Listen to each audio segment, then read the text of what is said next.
Good evening and welcome to the Financial Week. I'm Andrew Laidley. Governor of the Bank of Jamaica, Richard Biles, admitted that the island's reserves are declining because the central bank has been forced to withdraw funds to support foreign exchange supply in the market. Now, speaking at a sitting of the Public Administration and Appropriations Committee, PAAC, yesterday, Mr. Biles gave an idea of how much the bank has taken from the international reserves to shore up the market since the start of the year.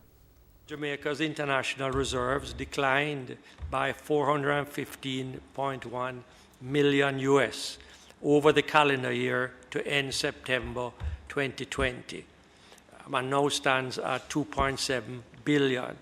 This in the context of initiatives by the bank to augment supplies of foreign currency to the market.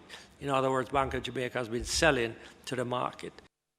Mr. Biles noted that there's been heightened volatility in the foreign exchange market as a result of the COVID-19 pandemic, but he noted that the BOJ has made about $800 million available so far through different initiatives to boost supply.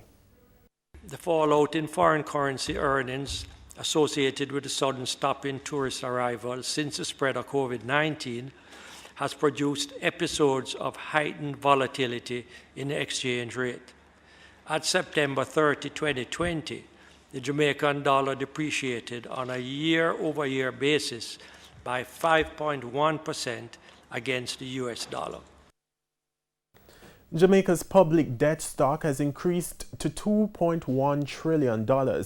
The fiscal policy paper tabled this week in the House of Representatives shows that at the end of July, the debt was $125.9 billion, or nearly 6% higher than in March.